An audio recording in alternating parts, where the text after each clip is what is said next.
Hi everyone, welcome back to another episode of SYD Life. I'm Charlotte here with Alex and we are going to be talking about being independent today, so check it out. Let's go.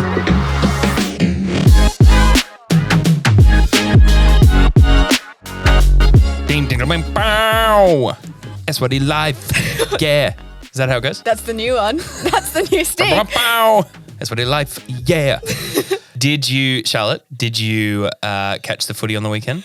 Bumped into your dad, by the way. He did. Mm-hmm. I did catch it in a way where I didn't watch it, but I caught it. Caught the score. Yeah. See that the Manly Seagulls beat the Penrith Panthers significantly, Shocking. Comprehensively, Crazy. convincingly. I know. Crazy. People are saying like we might end up being premiers this year. You know what the one bit I saw was when Cherry Evans kicked. Yeah. And his face was like, he was like really shocked that it went in because it went one way that and was then an epic swung moment. back. Yeah, he did not mean to do that. Is swang it was a awesome. word? Might have been swung. Swung back. I'm not sure. I just got into the swang of things and I was just going. It sounds like it should be like swang and a miss. swang. Really good. Adding to the vocabulary. Swung, it swung. I would probably say golf term like faded. It faded back in. Sure. It was pretty amazing. I just loved his reaction. Yeah, he was like, whoa. He actually got another one from the sideline. I was like, wow, really? on fire. Because he's not the regular he's not a goal go-to kicker. He is a goal kicker. Because the other guy was out. He got head knock in the first couple of minutes, Ruben Garrick. Yeah, it's exciting though because Penrith's such a phenomenal side. Yeah. And the Seagulls they've won the last 3 years in a row. They're just a phenomenal So outfit, basically we won the premiership. That's what I'm saying. People are saying it's now our time. It would be really Even nice though we lost if to the it was Dragons this the week time. before. Yeah. Yeah. On rugby league, there's a few things happening. Okay. So obviously Manly beat the Panthers. Is that what they're called? Penrith Panthers, yeah. It's like, why have you added? Yes. So it's another swang and a miss for you. So, so Manly beat the Panthers. Very, very exciting. Huge. But something on the Panthers, which I've noticed in the past few years, and I've brought this up with my friends out in the west of Sydney, and so got a controversial thought here. Uh-oh. Yes, might make some enemies on this podcast. Here's the thought. Here's a theory I have. Tell Here's an me. observation. Yep. What happened during COVID? Because for about the decade before COVID, I didn't know of any Penrith Panthers fans that were living out in the West, and suddenly everyone's going for the Panthers. People in Parramatta, people in Campbelltown, they're all going for the Penrith Panthers. Well, it's because people are following winners, right? They've abandoned their team. Because they're kind of West. We'll just go for the Panthers now. No. Stick with the team that you chose. You got to dance. You got to dance with the girl you came to the dance with, right? So you guys out there choosing the Panthers now, you're glory hunters. Your time, the time for your club will come. You got to stick with them. But yeah, I have every second person out West is now. Sure, I have a great example of this because Beck Owl, she's a character in this podcast. Her family goes for the Sharks, and I go to plenty of Sharks games with her and her family. I didn't know and that. I go full Sharks, but I support Manly. Yeah. And so it's when the Sharks win, it's really exciting. Yeah, I'm okay with second teams. You can have your second team. But I personally had a bit of a moment when they won Easter Sunday. Yeah. Where I was like, I could leave Manly in the dust. When the Sharks won Easter Sunday? Yeah. You could leave Manly in the dust. And go for the Sharks. Why? Because they have a prettier colour. No. Yeah. A, maybe. B, that's not how it works. Well, I recovered. That's not how it works. I recovered because of what you just said. I was like, no, my family legacy is for the Seagulls. You're talking about the Canberra game? Yeah. Yeah, well, that's not an impressive opposition that they beat. But they've beat them so many times. The Raiders. Yeah.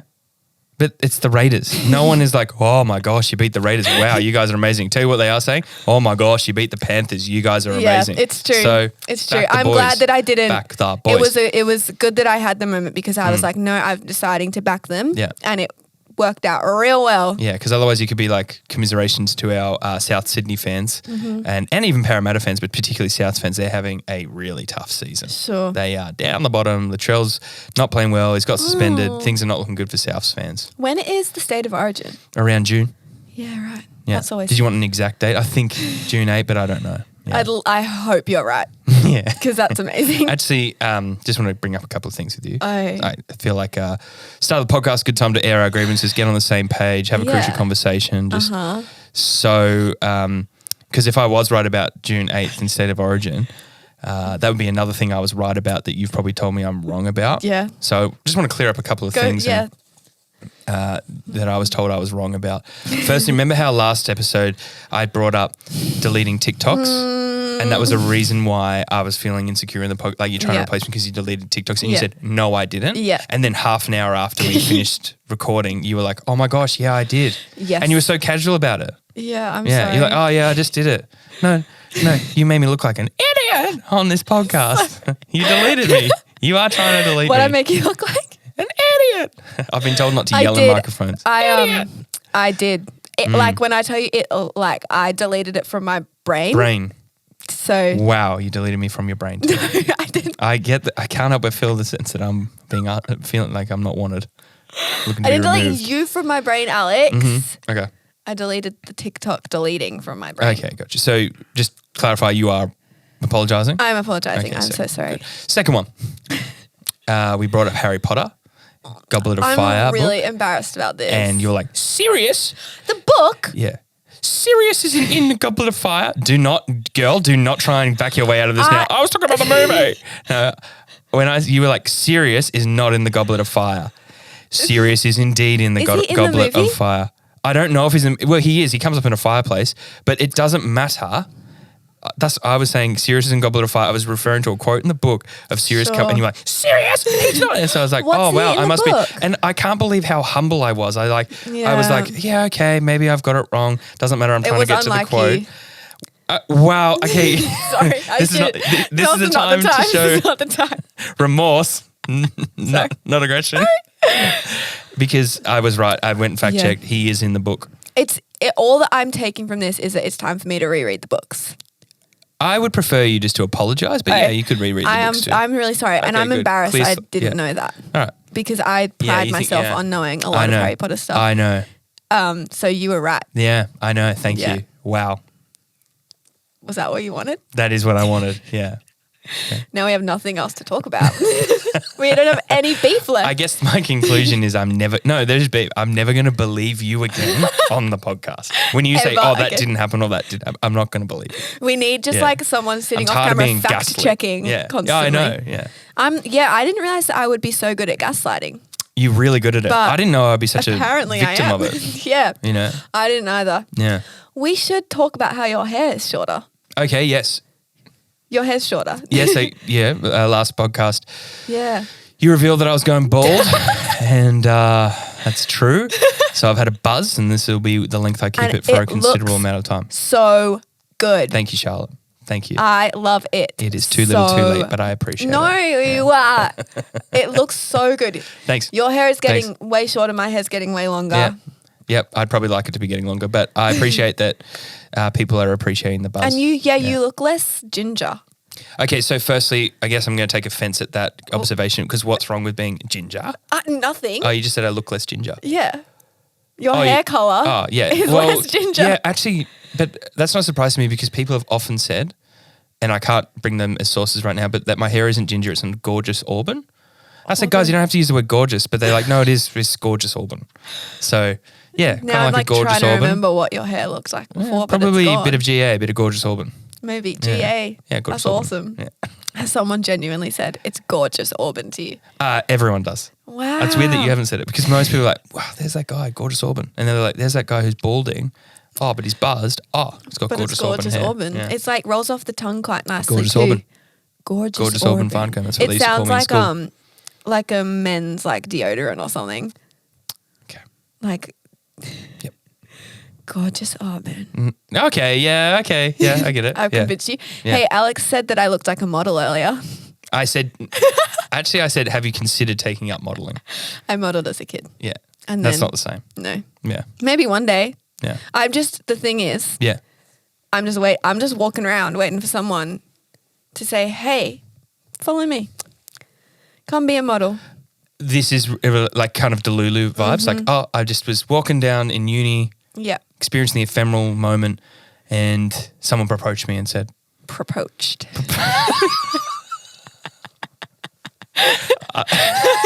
You cannot slip.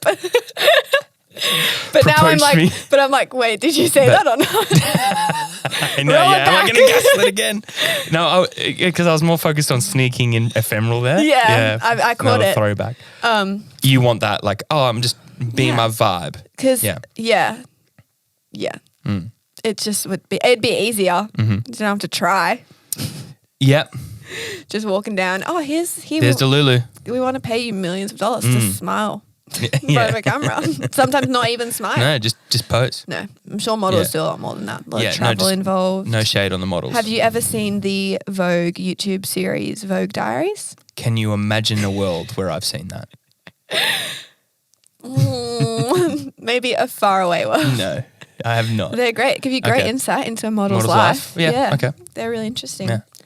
So we're going to be talking about being independent. Great. We're like kind of living in a culture. It feels like the culture at the moment is really glorifying that of being independent. But I know personally, just like people my age, we're struggling to actually be independent. Whether it's, swinging too far one side or too far the other side. Or just, I'm just excited to chat about it, hear your thoughts. I've got some thoughts. Great. So it's going to be great. Let's do it. Yeah.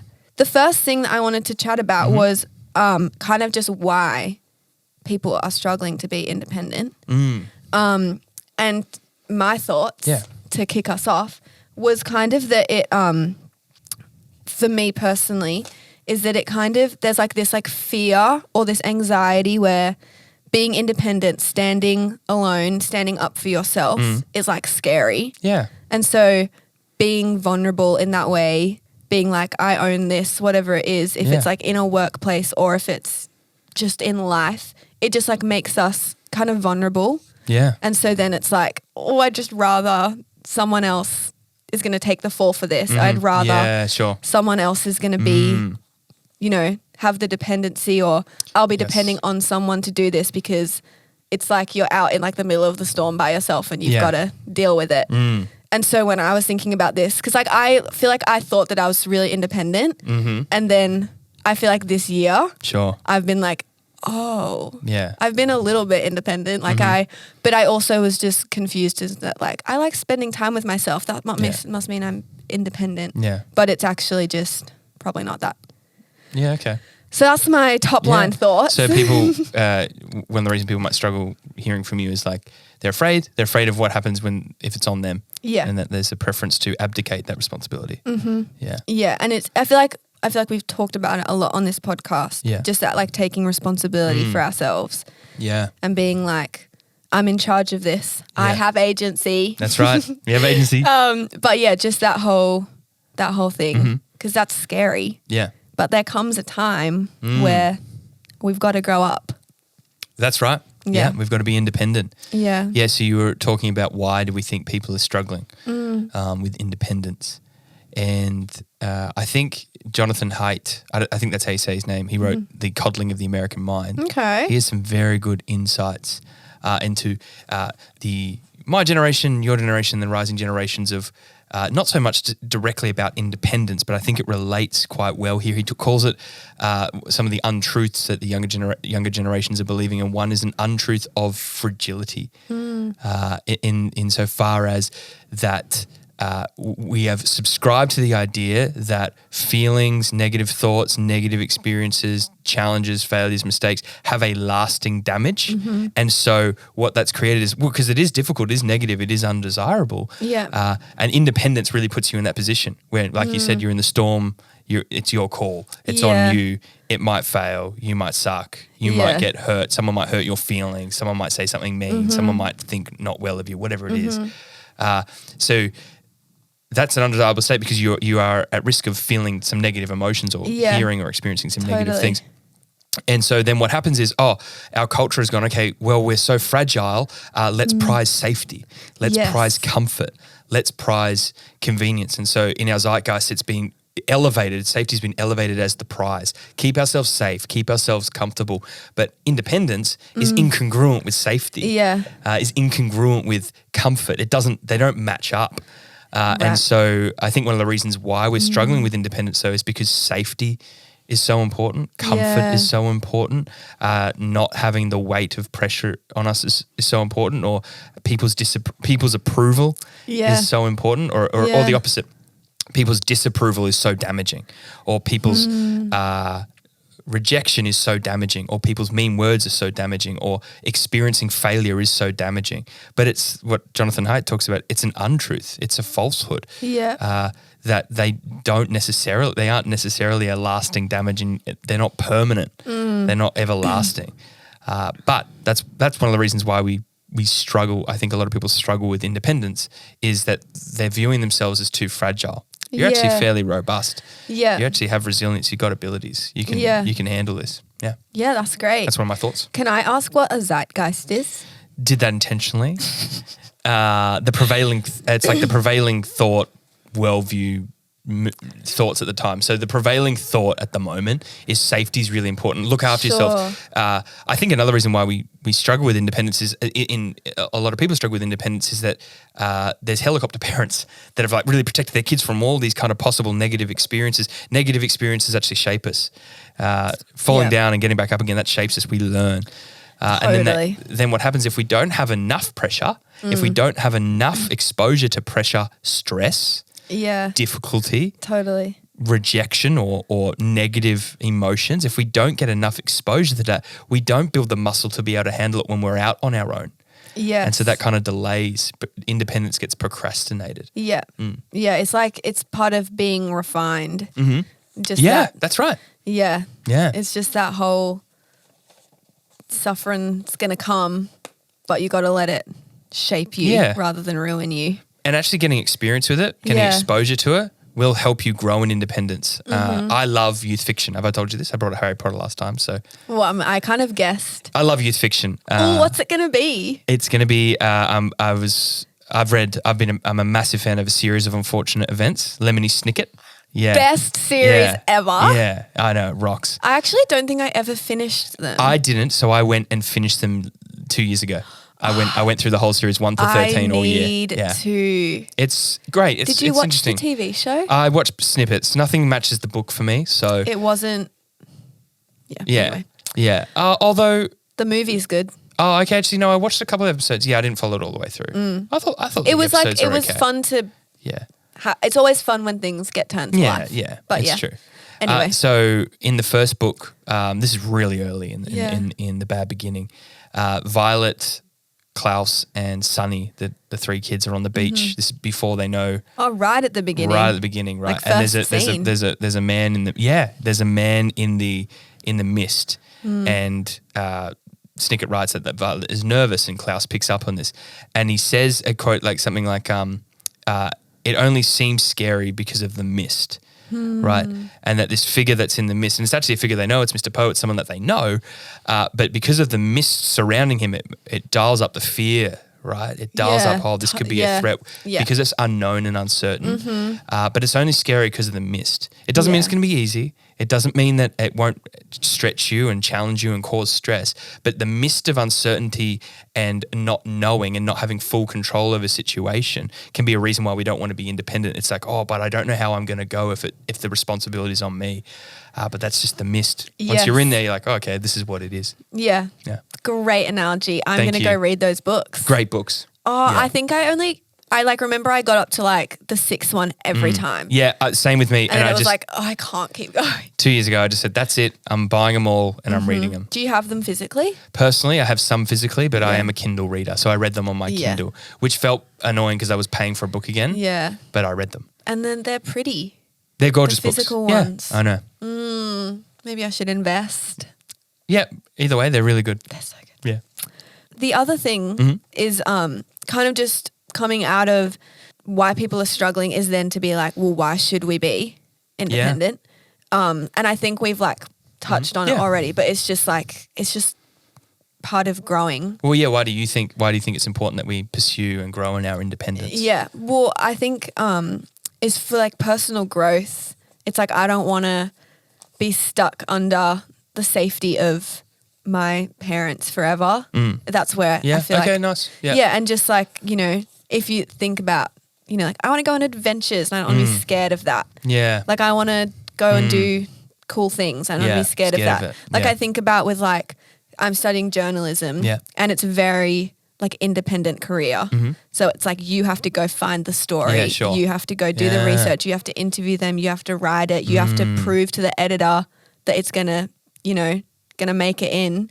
And so it's very like, and that's daunting. Yeah. So it's like, for me, it's like I need to get to grow this muscle now so that when the time comes in my professional life, it's not something where I'm like, oh my gosh, I've never done anything like this before. Yeah. But yeah, it's just, and I think it also is like, we have to grow up eventually. Yeah. Yeah. It's like, I feel like I'm very aware of it now in this stage of my life where it's like, okay, well and truly out of school, I look at like what some of my friends are doing and it's like, it's big girl time. Yeah. Like great. Yeah. Put the big girl pants on. Yeah. Take a swing at this thing. Yeah. Exactly though. Like it's just, there comes a time where you need to stop being dependent on people, dependent on things. Yeah, sure. Like it's time to stop hiding. Yeah. And yeah, it's just important for your relationships. Like it's important for your work, whatever it is that you end up doing. Yeah. Like it's important for personal self-growth to be resilient and to be like, I remember when back in school, they would like force into our heads how important having grit and resilience is. And we were like, literally shut up, I don't care. But it's so true. Yeah, it is. Like it's so true to have that because there will be things that come up where you have to deal with something by yourself.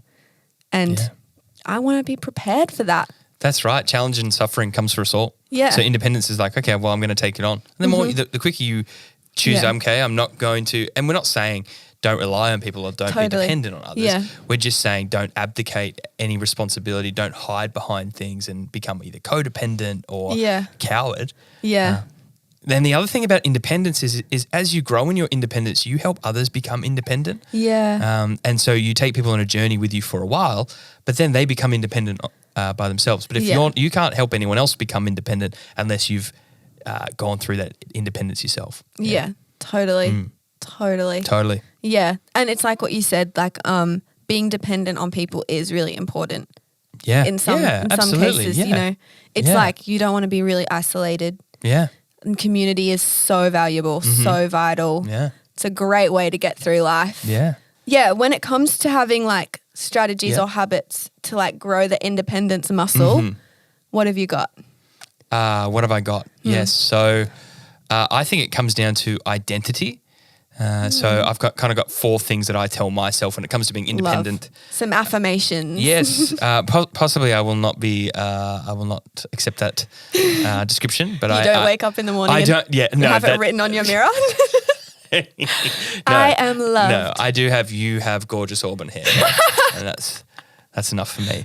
And let the day be swang around. No, take a swang at the day. Take a swang at the day. That's better. Yeah, I've just dropped my notes. Beck, can you help? Thank you.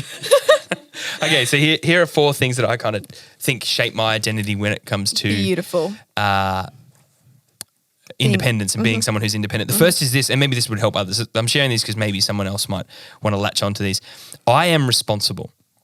So it's not someone else's fault, the situation that I'm in. It's not someone else's fault that the scenario or environment I find myself in is difficult, stressful. I'm not going to blame someone else. I'm not going to blame my upbringing. I'm not going to blame my friends. I'm not going to blame the government. I'm not going to blame the environment. Yeah. I'm going to take responsibility here. Does it mean it's all my fault? No, that's not. I'm not saying I'm completely at fault. I'm saying I'm responsible to make a decision here, to respond here. It's on me. Until I take responsibility, I cannot be independent. Yeah. Then I say something like just the belief that I am competent, right? So my previous wins are evidence that I can do hard things. So I'm responsible. It's not someone else's fault. I'm taking this on. I'm competent. The reason I know I'm competent is I've gotten through difficulty, problems, and challenges before. That's why we pursue them. That's why it's important not to hide from them, but to go through them because you build self-confidence and a realization that you are competent in areas. Now, I'm very incompetent in some areas. Why are you laughing? Yeah, that was an agreement laugh. just like I already had cut myself. You don't need to take another swang. Okay, so I am confident. Okay, my previous wins mean I can do higher things. So I'm responsible. I'm competent. I am resilience. I am resilience. I am resilient. So I have, you just gotta say, I am resilient. Love. I am resilient. And the reason for that is I have made it through every other hard thing. Yeah, totally. Every other challenge. And that is not just true for me. That is true for every person. You have survived that which caused you suffering. So you are resilient. So I'm responsible, I'm competent, I'm resilient, and then I'm adaptable. So what I mean by that is that pain isn't always permanent. I have agency and I can change things in this situation. So what helps me with that independence, and it's not like I quote these as a maxim or a mantra every day when I get up, but they're identities within me that's like, hold on, I'm responsible. I'm not going to blame someone else. I'm not going to, no, I'm here. That's on me. Maybe in a work setting. Yep, okay, there are reasons why that project didn't get finished, but I'll just cop it. That's on me. I'll work better next time. I'm responsible. I'm competent. So I know that I've gotten through things before, so it builds a self-confidence of taking on the next thing. And this is it's just like a habit, and the habit creates experience. The experience creates an identity and a self-belief. I'm competent. I can get through these things. So can you. I am resilient, right? And so being resilient means, well, I have gotten through everything so far. I can actually draw confidence in that whatever's come for me before, whatever I've been anxious about before, whatever's made me fear stepping into independence and stepping into responsibility hasn't killed me yet. So I am not fragile. I am strong. I am resilient. And then finally, I'm adaptable. I can adjust and adapt. I have the ability to change the situation, change the environment I'm in, change the perspective I have, change the feelings I have towards myself. I can quit things. I can shut down things. I can remove things from my life. I can pick things up. I can start new habits. I have adaptability as well. So I find that really helps me both personally and professionally, those 4 things. Yeah, nice. Thank you. Yeah, that makes a lot of sense. Nice. The only thing I had for this was just to like back yourself. Nice, back yourself. Well, that's what we're doing when you those 4 things. You're backing yourself. Yeah, and like that is something that I'm learning now. When like step up into like a different job, even it's like there's no one to protect me from this stuff. Yeah, but it's so good. That's right. There's like no one to protect you. Yeah, but it's so good. Nice, because it's like, wow, I could have just kept doing that for the rest of my life. Yeah. But you were born for something more. Exactly. That's right. Exactly. Nice. When we do talk about independence though, there is obviously a danger of being like super independent. Yes. And then that can kind of turn into being isolated. Yeah. Or like isolating yourself. I reckon that would be something that you could be tempted to do. Don't you reckon? Me? Yeah. Yeah. To isolate? Yeah. So what do you have some ideas on how you would approach, resist or prevent that occurring? I think for me, I'm weird. Yeah. Because I feel so unique. I'm so no one is like different. you, Charlotte. Yeah. Because in some scenarios, I'll turn really clingy on people, but then in other times, I will just like totally isolate and avoid.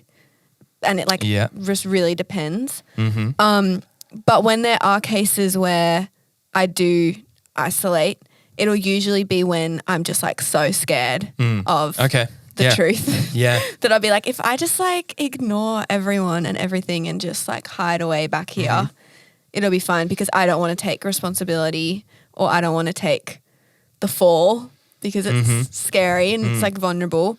But then in the end, it is so much better to grow that independent muscle, be like, this is mine. I'm owning this, taking ownership of things. But yeah, there is that balance of being like not really codependent on people or being really isolated. And I think it's just something that it's like to learn, to be like changing habits, changing things where it's like something might happen and like the first thing I'll do, not being like going and telling someone, be like, no, this like awful thing happened to me. What should I do about it? Being like, let me see how I would respond personally myself.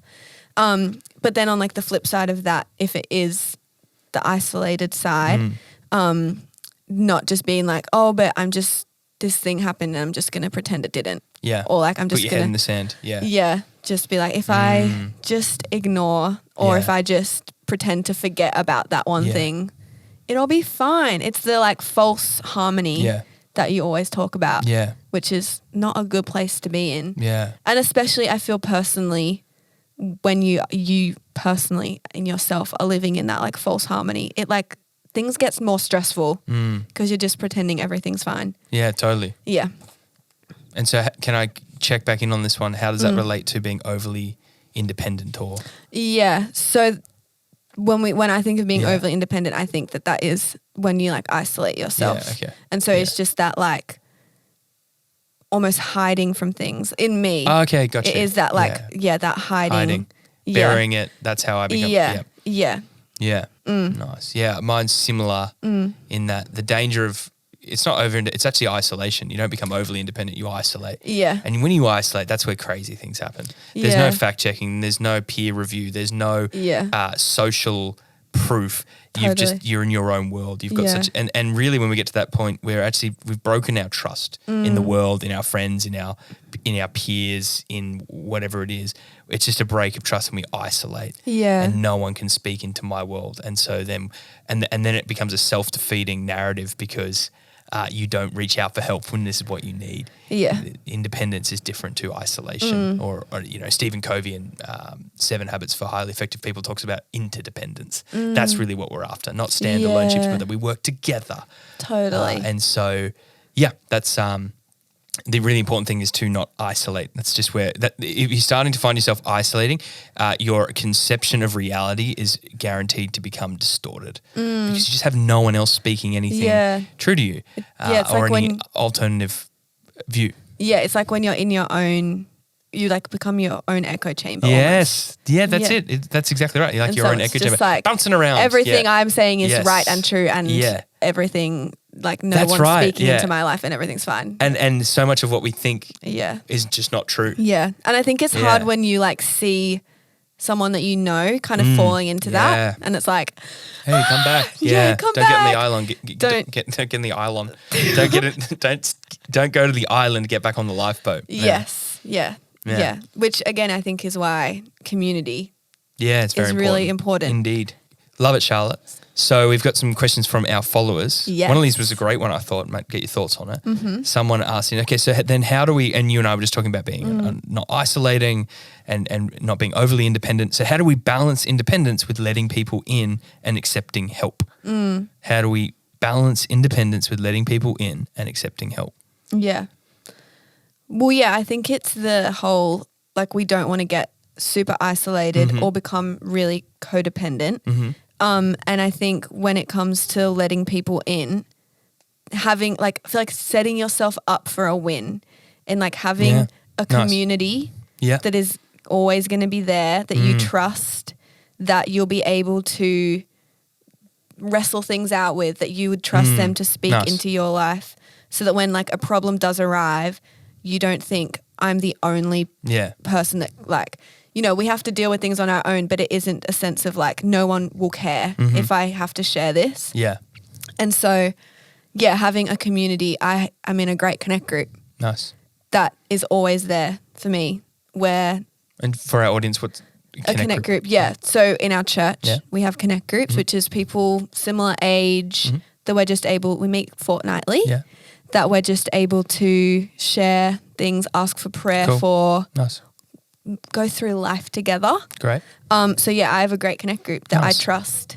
Cool. And I know they trust me. Yeah. And so it's just a good way for me to personally balance because when I'm anxious, I'll be clingy or when I'm stressed, And so it's nice to just have that space that's like, hey guys, this is what my week was like. And just having it as an open processing kind of moment. Yeah. It's good. Great. Love it. Great. What are your thoughts? Are you mirroring? Yeah. So balancing that independence. I think actually you need to be aware of your inner pendulum. So we all have a pendulum, like think a grandfather clock. Do you know a grandfather clock? I love a grandfather clock. Yeah. So, and it's that pendulum that swings one way or another. And all of us we swang a certain way, right? So I have an inner pendulum that absolutely swings towards isolation and looking after my own and like not needing others. So I don't need to work on being more independent. I need to work on being more open, right? And connecting with others. And being independent doesn't mean you become proud or self-sufficient or I'm it and it's all on me. Being independent doesn't mean that you are invincible, right? Being independent does not mean that you have to have it all together. Yeah. It means you're taking responsibility. There's one time, I love my car, but it's had a couple of problems. And a few years ago, there was a storm or whatever, and something happened in the engine, it leaked, and I was in a car park. I was in a car park and I couldn't start the car to go. Yikes. And so I couldn't leave the car park. And so it was a chill day, so no one was leaving except one lady. And so she was behind me, but she couldn't get out because my car was obstructing it until the NRMA guys came to fix the car. So I was incredibly, this is like a worst nightmare for people. Like, here's a problem I can't fix, and now I'm affecting other people. Yeah. So I was profusely apologetic to her. I said, I'm so sorry. I don't know what happened, but the car's not working. The NRMA guys here coming really soon. I'm really sorry. So you parked someone in? Sorry, I was trying to set the scene. The details of the car park, which aren't that relevant to the story, but thank you, is the car park was like, you couldn't exit. I was blocking the exit. Sure. So like I probably started the car, got my way out, and then it stopped, and then I broke it down. Sure. So I couldn't start it again. Yes. And so I'm profusely apologizing to this lady, and she says to me, this is such a powerful quote, and she says to me, it's okay. And she said, it's the warmest voice. She goes, it's all right. Everyone breaks down sometimes. And I just thought that was an incredible demonstration of compassion. And I think that remains true for people who are trying to be independent, to remind themselves that they are not invincible, that we all break down sometimes. And this is why community and leaning into people and having good friends and those connect group like you talked about, they're really valuable in the times when you are, you're independent, but you're not invincible. And so you need I talk about it like this, you need a crash mat to land on. Yeah, totally. And so friendship and community and supportive people around you, they're never to be forsaken. Yes. They don't, and they certainly are not sacrificed in pursuit of independence. That is beautiful. Thank I would have you. cried on the spot. Yeah. If a stranger said that to me. Yeah. Would have been like, thank you. Kindness, yeah. I love when strangers are kind. Yes. It's the best. Plenty of those stories. Well, great. What's the one thing that you want people to take away from this? Okay, here's what I would say out of it. Anything when it comes to independence, I think it would be this. Prizing safety over meaning is a recipe for fragility and insecurity. So to prize safety over meaning in your life, it's a recipe for feeling fragile and being insecure. You ought to choose the path that requires courage and exposes you to your fears, risks, and challenges. Why? Because you will be better for it. That's my one thing. Amazing. And what is your one thing? My one thing is take independence as something that you can learn, that you know is going to grow your resilience, and why not strengthen that muscle right now? Great. While you're Love young, wherever you are, whatever you're doing, let's start right now. Nice. And then set yourself up in a community that can be that crash mat for you. Really good. Yeah. Take a swing at it, guys. Take a swing. Yeah. Take a little swing at it. Well, hey, last episode you had a little bit of an oopsie. It's set up. It's set up. Okay. You misused a word. I did misuse a word. I did frame it that I didn't want to use it, and you bleeded. It was a setup, So I just thought today we could maybe... My pride is so dinged up by that. I misused the word ephemeral. Yes. It means a short and meaningful moment, which is, to be fair, you walking off a train is a short and meaningful moment. True, but it wasn't what I meant. I meant more to appeal to the senses. Yeah. What is that word though? I don't know. Maybe romanticize is romantic is the word. Yeah, right. Certainly wasn't ethereal. Anyway, I apologize. So we don't have to do this segment. I've already copped the L. I just thought maybe I could test you on a few words. Oh, okay. Wow. It's a quiz. And I will tell you that they're really weird. Okay. But I just want to see.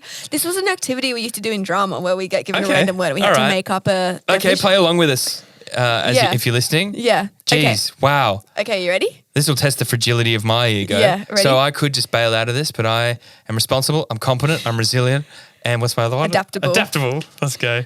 Okay, the first word is inceptive. Are you going to use it in a sentence or I don't? No, I didn't write sentences.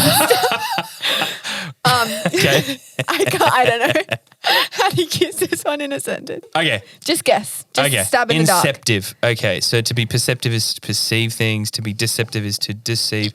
But there's no such word as inceive. Yeah. So to be inceptive, I'm going to say is to have an awareness or knowledge of yourself and your internal thoughts. That's beautiful. It means beginning. The inception. I hate myself. Yep. Oh. Yeah, great. Okay. Inceptive. The beginning of a thing. Is that what the Inception movie is about? It is not. It's actually more related to, you don't know it? It's a great movie. I've seen it. I've seen it. Dreamscape. Yeah. The beginning. It's not the beginning. That's Well, going inside. It's Inception. That's a movie. I know. Okay, next word. Okay, 0 for 1. This is going to be tough. This is going to be a tough slog for us, guys. Did you get inceptive? I'm talking to the audience. I know. This one's fun because I didn't practice pronouncing it. Okay. I can use this one in a sentence. Great. But say it first. The word is apterygeal. Apterygeal? Yeah. Okay. Let me think of a sentence. Oh, look. That thing is apterygeal. Charlotte, that is not a sentence. There's a thing that's apterygeal. Okay. Oh, look, comma. Yeah? That thing. Oh, the comma saves the day. Now I know exactly what the word means. Apterygeal. Apterygeal. Think dinosaur. Yep. So if you're saying think dinosaur, why didn't you use dinosaur in the sentence? Because. Apterygeal. So think of a what's that? What's that dinosaur? It's fine. Pterodactyl. Yeah. Yes. What about that makes it a pterodactyl? Well, that it's aerial. It's airborne. Mm-hmm. Yeah. Apterygeal. I'm done. What is it? Having no wings, fins, or limbs such as snakes or eels. Look, that thing is apterygeal. You could have at least said that eel is apterygeal. Okay. Or that so I'll make worm it is easier for you. apterygeal. Okay. Easier? Anything. You just said the word and a few words before it. Okay. 0 for 2. 0 for 2. Cool. There's one that I'm pretty sure you'll know on this list. Carillon. Let me read the definition. Okay. Oh, look. Oh, look. Why do all these sentences start with, oh, look. That thing is carillon. Oh, look. Okay. Yeah. Go on. That tower has hold on. Start from the top, yeah. Okay. I went to a bell tower. Yeah. And it had a carillon in it. Maybe. Oh, wow. Okay. I went to a bell tower and had a carillon in it. Maybe. Maybe that I don't. Carillon? How do you spell it? Carillon. Carillon. I don't know if I used it in the correct. Yeah, sure. Yeah. Great. Carillon has a carillon in it. A type of staircase. I like the thought. Yeah. It's a set of stationary bells hung in a tower. Thank you for liking the thought. Nowhere near the answer. And sounded by manual or pedal action or by machinery. Okay, last one. Yeah. I really hope you get this. Yeah. Erudite. Oh, erudite is. Have you seen? I've seen the incomplete movie Divergent. That didn't finish. Yeah. Yeah, it's a bit sad. Had such hype and those, didn't make it. Those books are on my I haven't read the books. To be erudite, does that mean to be academic, well-informed, knowledgeable? Yes. Yeah, okay. Good job. Thank you. Do we want to end on a high? Because I have one last word and it's ephemeral. I already defined that. Short and meaningful or short and momentary. Yeah. Yes. It says lasting for a short time. Yeah. So you got it. Thank you very much. Thank you. Thank you for this quiz that I hated. I hate losing. But you know what? I'm resilient. Totally. I got through that. I'll go through the next one. What were they? Resilient? No. Responsible. Sorry, responsible.